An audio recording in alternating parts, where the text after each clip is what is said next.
আপুনি চাই আছে সুপাৰ প্ৰাইম 18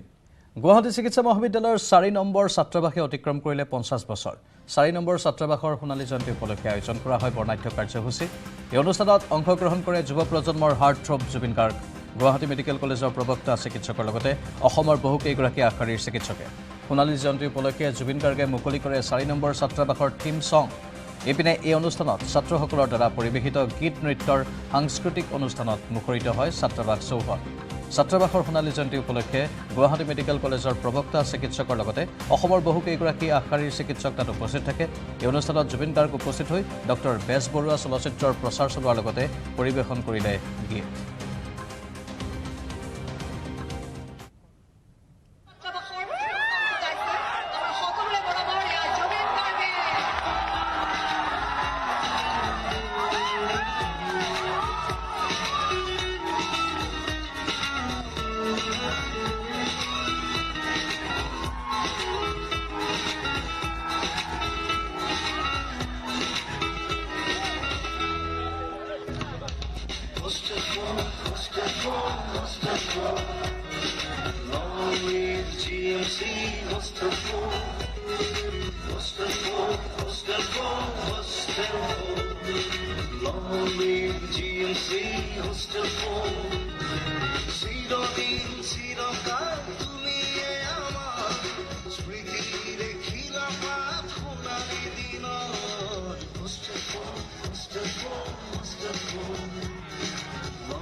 আৰু হোষ্টেল চাৰিৰ যিসকল আৱাসী আছে ছাত্ৰ-ছাত্ৰী আছে তেওঁলোকৰ মাজত ব্যাপক উৎসাহ উদ্দীপনা তাৰ মাজতে যেহেতু জুবিন গাৰ্গক উপস্থিত হ'ল আৰু জুবিন গাৰ্গক দেখি উৎসাহ দুগুণ বৃদ্ধি পালে আৰু জুবিন গাৰ্গে তাত উপস্থিত হৈ নিজৰ কথাৰে সকলোকে মন্ত্ৰমুগ্ধ কৰিলে আৰু সংগীতানুষ্ঠানো পৰিৱেশন কৰিলে তোমাৰ মিলি কথাৰ দৰে তোমাৰ মিলি কথাৰ দৰে বকুল বনৰ সুবাস জাগে বকুল বনৰ সুবাস জাগে তোমাৰ মিলি কথাৰ দৰে তোমাৰ মিলি কথাৰ দৰে বকুল জাতি অকল ফৰে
Thank you. তাজ বগুড়া সপোন তুমি কি নাম দিন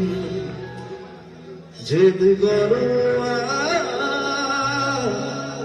সপোন তুমি কি নাম দিন নদীময় লহৰে সাগৰ বিচাৰে ময়ো তোমাতে মেলি কি নাম দি মাতিম তোমাৰ তাজ বগুড়া সপোন তুমি কি নাম দিম জেদ গৰোৱা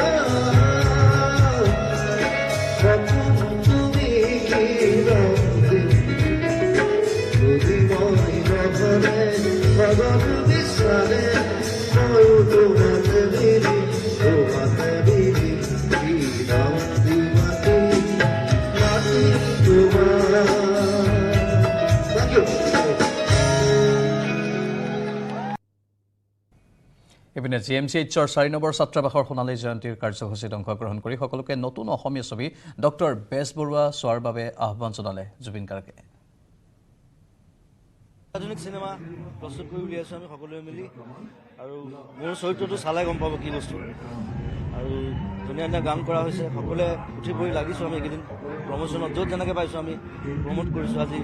মেডিকেল কলেজৰ 4 নম্বৰ হোষ্টেলত আহিলোঁ 50 বছৰীয়া যিটো উদযাপন চলিছে ইয়াত তাতো আমি ইয়াত প্ৰমোশ্যন কৰিছোঁ আৰু খুব ভাল লাগিল আহি চব ছাত্ৰসকলক লগ পালোঁ নতুন পুৰণি সকলোকে লগ পাইছোঁ আৰু ডক্টৰ বেজবৰুৱা এখন ফেমাছ চিনেমা 54 বছৰ আগতে ৰিলিজ হোৱা এইবাৰো ফেমাছ হ'ব এইবাৰো ছাকচেছ হ'ব আমাৰ দৃঢ় বিশ্বাস সকলোৱে আহক চিনেমাখন চাব ষ্টৰিটো আগৰ নিচিনা নহয় ষ্টৰিটো কমপ্লিট নতুন ষ্টৰি কাৰণ আগৰখনত মোৰ কেৰেক্টাৰ নাছিলেই ইয়াত ভৰোৱা হৈছে নতুনকৈ আৰু কমপ্লিটলি বেলেগ ষ্টৰি এটা অকণমান সৰু লিংক আপ এটা আছে চালে গম পাব গীত আৰু আমি আকৌ ৰিক্ৰিয়েট কৰিবলগীয়া হৈছে 4টা গান আৰু নতুন গান 2টা কৰিছোঁ চ' ন পুৰণি গীতৰ সমাহাৰ গোটেই চিনেমাখনত আৰু নতুন ধৰণে সজোৱা হৈছে গোটেই চিনেমাখন তেখেতৰ প্ৰথম আৰু শেষ মানে প্ৰথম ডিৰেকশ্যন হিচাপে প্ৰথম চিনেমা শেষ চিনেমা চ' তেখেতৰ প্ৰতিও আমাৰ এটা দায়বদ্ধতা আছে তেখেতক যিহেতু ভাল পাওঁ আমি নিপন মামাৰ কাৰণে সকলোৱে চাবলৈ আহক আমাৰ কাৰণেও আহক সকলোকে মিলি আমি সকলোৱে মিলি ছাকচেছফুল কৰোঁ চিনেমাখন লগতে হোষ্টেলৰ বহু পুৰণি কথা সোঁৱৰিলে হাৰ্টথ্ৰব জুবিন গাৰ্গে এই হোষ্টেলটোত আগতে মই প্ৰায় আড্ডা মাৰিছিলোঁ মোৰ লগৰ ল'ৰা ধেৰ আছিলে আজি কেইবাজনো আহিছে এইবাৰতো প্ৰকাশৰ আহি পাইছে যোৰহাটৰ পৰা চ' প্ৰায় আগতে আড্ডা হয় ইয়াত আমাৰ মই নিজে পঢ়া নাছিলোঁ যদিও ৰাতিপুৱা ঘূৰি ফুৰোঁ প্ৰগ্ৰেম কৰি ফুৰোঁ কেতিয়াবা বজাওঁ কেতিয়াবা গান তেনেকৈ গোৱা নাছিলোঁ চ' ৰাতি কেতিয়াবা বেছি দেৰি হ'লে ইয়াত থাকি দিওঁ বাকী হোষ্টেলটো থাকোঁ বিহুৱাৰটো থাকোঁ কটনত থাকোঁ কমাৰ্চত থাকোঁ চ' যিটো হোষ্টেল ওচৰ হয় সেইটোলৈ গুচি আহোঁ ৰাতি লগৰ ল'ৰা থাকেই গতিকে খোৱা বোৱাৰ চিন্তা নাই থকা মেলাৰ চিন্তা নাই চ' সেইবিলাক স্মৃতি আছে এই হোষ্টেলৰ লগত এটা ঐতিহাসিক হোষ্টেল ইয়াৰ পৰা ইমান ভাল ভাল ডক্টৰ ওলাইছে আৰু ওলাই গৈ থাকিব ভৱিষ্যতে আৰু আমি একেলগে কাম কৰি গৈ থাকিম যিটো কৰাটো চিকিৎসা বিজ্ঞানৰ লগত জড়িত হৈ পৰিবলগীয়া হ'ল কাৰণ মানে শুই উঠাৰ পিছৰ পৰা মোৰ ঘৰত মোৰ ষ্টুডিঅ'ত চবতে বেমাৰীৰ সংখ্যা বেছি বেমাৰী মানুহবিলাক আহে ৰিপৰ্ট লৈ যাক যেনেকৈ বাৰু সহায় কৰোঁ কাৰোবাক পইচা দি কাৰোবাক ডিটেইলছ যাক কৰি দিওঁ চাই দিব ডিছকাউণ্ট কৰি দিব এনে কৰি বিভিন্ন হস্পিটেলত পঠাওঁ চ' সেইধৰণে জড়িত আৰু কৰি ভাল লাগে কৰি গৈ আছোঁ ছুপাৰ প্ৰাইম 18ত আৰু বহু খবৰ আছে জনাই থাকিম বিৰতিৰ পাছত সাধাৰণ ষ্টীল এনেকৈ পৰে মাইথন ষ্টীল এনেকৈ পৰে ধমকৈ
উভতি আহিছোঁ বাতৰিৰ মাজলৈ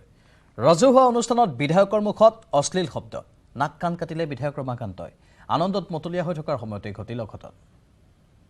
মানিলে মুখ্যমন্ত্ৰী মহোদয় আকৌ মোৰ বাৰে বাৰে আছে গান এটা মানে গাব নোৱাৰো বাৰে কৈ আছে অ ডাঙৰীয়া ধান এদুন দিবানে অ ডাঙৰীয়া এদুন ধাৰলৈ দিবানে দুপৰীয়া এই গীতটো নুশুনা মানুহ নাই এইখন অসমত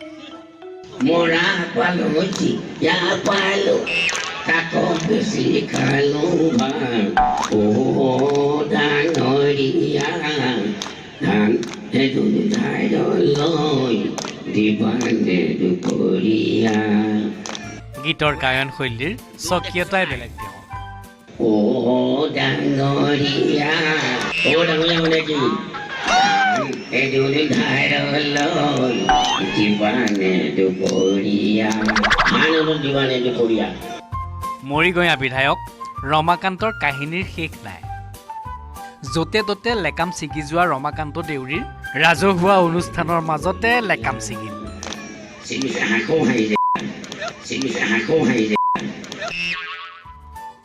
মঞ্চতে অশ্লীল মাত মাতি নিজৰে গুণ বখানিলে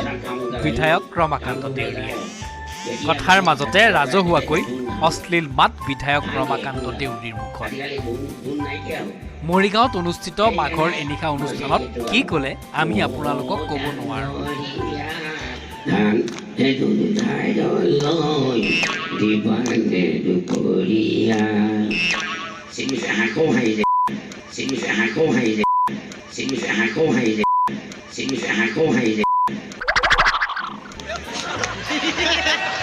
য'তে ত'তে কেনা লগাই ফুৰা ৰমাকান্ত দেউৰীয়ে লেকাম ধৰিব নোৱাৰি এইবাৰ অশ্লীল শব্দকে মাতে সোঁৱে বাওঁৱে থকা ষ্টাফক কেইজনে ওলোটাই ৰমাকান্তক উৎসাহে দিয়ে বহুৱা বিধায়কৰ বহুৱালি মৰিগাঁৱৰ ৰাইজে সহ্য নকৰি উপায় নাই কাৰণ তেওঁক ৰখোৱাটো সহজ নহয় ডাঙৰীয়া এদুন ধাৰলৈ দিবানে দুপৰীয়া মঞ্চত উঠিলেই গান গায় ৰমাকান্ত মৰিগাঁৱৰ পৰা Pawanjyoti Deka report news 18 Assam north east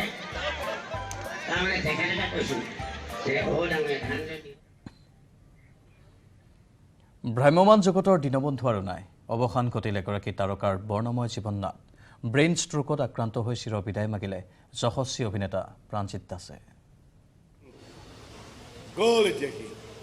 কেতিয়া আহে তাতো একো ঠিক নাই মানুহৰ প্ৰতি ইমানেই দৰদ তাৰ ইয়াৰ দৰে ল'ৰা যদি ভোটা বেঙা হয় তেনেহ'লে মানুহ কোন হ'ব কৰিছিল প্ৰাণজিৎ দাসে 1958 চনৰ 17 মাৰ্চত ধুবুৰীৰ চাপৰত প্ৰাণজিৎ দাসে জন্মগ্ৰহণ কৰিছিল অভিনেতাগৰাকীৰ জন্মস্থান চাপৰৰ আৰিয়াৰঝাৰ গাঁৱৰ ঘৰখনো আজি নীৰৱ নিস্তব্ধ শোকাকুল পৰিৱেশ প্ৰাণজিৎ দাসৰ কৈশোৰ যৌৱন পাৰ হৈছিল গুৱাহাটীৰ চানমাৰীত কামৰূপ একাডেমীত শিক্ষা গ্ৰহণ কৰা প্ৰাণজিৎ দাসে পৰৱৰ্তী সময়ত গুৱাহাটীৰ ভেটাপাৰাত নিজাকৈ ঘৰ বান্ধিছিল ভ্ৰাম্যমান জগতৰ এগৰাকী অভিনেতাৰ মৃত্যুত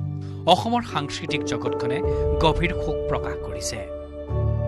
বলিষ্ঠ অভিনেতাগৰাকীৰ মৃত্যুত মুখ্যমন্ত্ৰী ডক্টৰ হিমন্ত বিশ্ব শৰ্মায়ো টুইটযোগে গভীৰ শোক প্ৰকাশ কৰিছে বহু গুণমুগ্ধৰ উপস্থিতিত নৱগ্ৰহ শ্মশানত বলিষ্ঠ অভিনেতাগৰাকীৰ শেষকৃত্য সম্পন্ন হয় ভ্ৰাম্যমান মঞ্চৰ এক অপূৰণীয় ক্ষতি কাৰণ প্ৰাণজিৎ দাস আৰু এজন নোলাব ভ্ৰাম্যমান মঞ্চৰ কাৰণে কেৱল ভ্ৰাম্যমান মঞ্চই বুলিয়ে নহয় তেওঁ যিখিনি চিনেমা কৰিলে সকলোতে এটা চাপ এৰি থৈ গৈছে প্ৰাণজিৎ মোৰ বন্ধু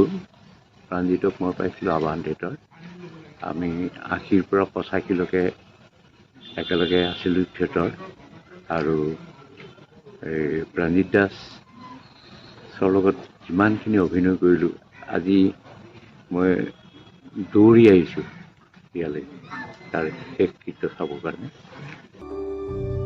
নৱগ্ৰহৰ পৰা ভাস্কৰ শইকীয়া আৰু উৎপল হালৈৰ সহযোগত news desk report news 18 Assam north east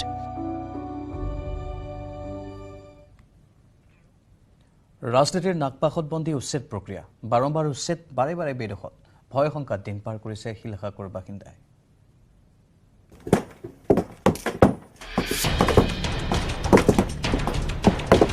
আকৌ উচ্ছেদ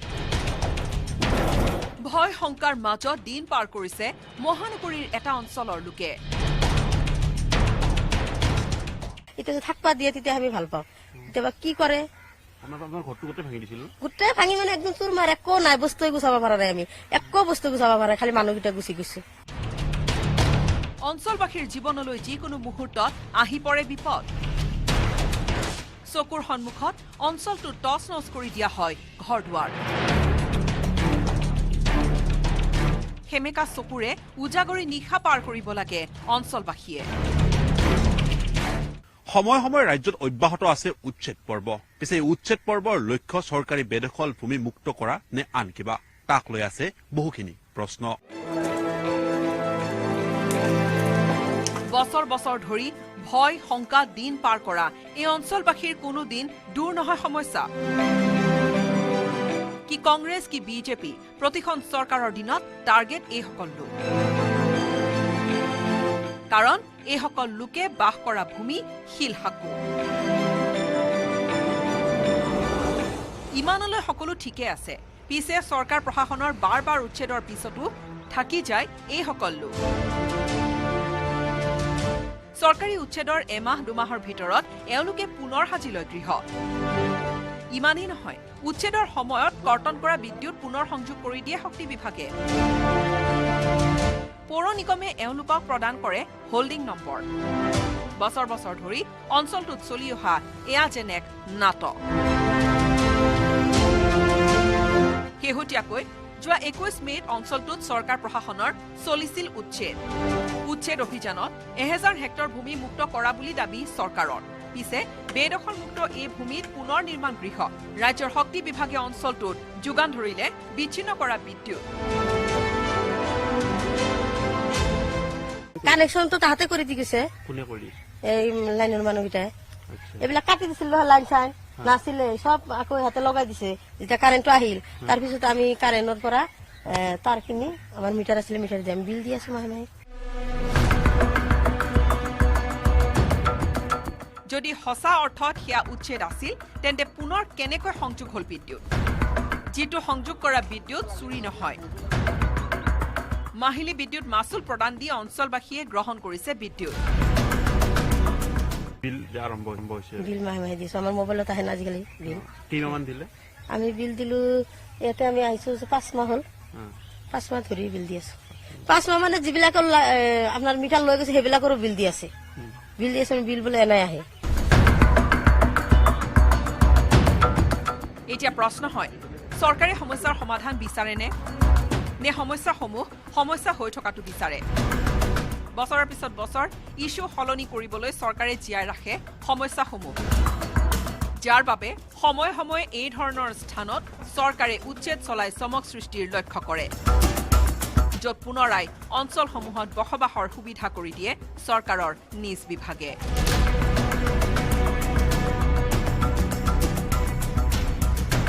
কেমেৰা পাৰ্চন প্ৰভা সিঙৰ সৈতে বলেন ভট্টাচাৰ্যৰ report news 18 Assam north east